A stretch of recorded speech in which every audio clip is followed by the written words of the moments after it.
వాళ్ళ నాన్నయితే చాలా స్పీడ్‌గా పరిగెట్టుకొని బయటికి వచ్చేస్తూ ఉంటాడు. అమ్మో! ఇక్కడి నుంచి అర్జెంట్‌గా తప్పించుకోవాలి. వీళ్ళిక్కడికి కూడా వచ్చేస్తారు అని చెప్పేసి అక్కడి నుంచి పరిగెడుతూ ఉంటాడు. ఇక రామరాజు వీళ్ళందరూ అయితే చాలా కంగారుగా వస్తూ ఉంటారు.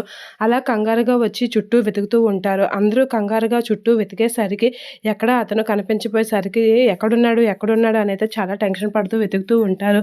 దొంగ భలే తప్పించుకున్నాడే అని చెప్పేసి అయితే వెతుకుతూ ఉండగా వల్లి అయితే వస్తూ ఉంటుంది. వల్లి వచ్చి మా నాన్న ఇప్పుడే వీళ్ళందరికీ దొరికిపోతాడో ఏంటో అసలు వద్దు అంటే చేశాడు. ఇప్పుడు నా పరిస్థితి ఏంటి?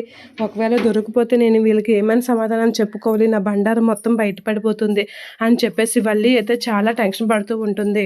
మళ్ళీ టెన్షన్ పడేసరికి చందు వీళ్ళందరూ అయితే వెతుకుతూ ఉంటారు. నర్మద వీళ్ళైతే అలా చూస్తూ ఉంటారు. ఎక్కడ ఉన్నాడా దొంగ అని. ఇక అందరూ వెతుకుతూ ఉండగా ఎక్కడికి వెళ్ళిపోయాడు తప్పించుకున్నాడే అని చెప్పేసి అనుకుంటూ ఉంటారు. ఇక చుట్టుపక్కల అటు వెతకండి ఇటు వెతకండి అని చెప్పేసి అంతా వెతికేసరికి వల్లి అయితే చాలా టెన్షన్ పడుతూ ఉంటుంది. ఇక భద్రావతి వాళ్ళ ఇంటికి అయితే ఆనందరావు అయితే వెళ్ళిపోతూ ఉంటాడు కంగారులో. అలా కంగారులో వెళ్ళిపోయి అమ్మయ్య తప్పించుకున్నాను అని చెప్పేసి వేరే ఇంట్లోకి వెళ్ళి చుట్టూ చూస్తూ ఉంటాడు. ఏంటి ఇల్లు ఎలా ఉంది అని చెప్పేసి లోపలికి వెళ్తూ ఉంటాడు. అలా లోపలికి వెళ్ళి మెట్లు అవన్నీ ఎక్కుతూ ఉంటాడు.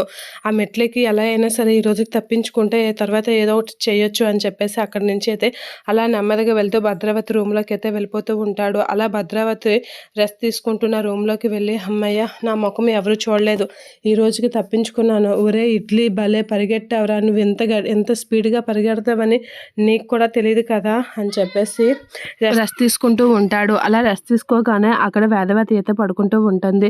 అమ్మయ్య అని చెప్పేసి ఏదో మాటలు వినిపించినట్లుగా అనిపిస్తూ ఉంటుంది భద్రావతికి అలా అనిపించగానే అమ్మయ్య ఈ రోజుకి ఎలాగోలా తప్పించుకున్నాను, చాలా ఇదయింది బాబురే దొరికానా, ఇక అంతా నాశనం అయిపోతున్నావు, వేసిన ప్లాన్ లేకమని చెప్పేసి అలా ఇదవుతూ ఉంటాడు. అలా మాట్లాడుకునేసరికి ఎవరు నా రూమ్లోకి వచ్చారు అని చెప్పేసి భద్రావతి అయితే కళ్ళు తెరిచి చూస్తూ ఉంటుంది.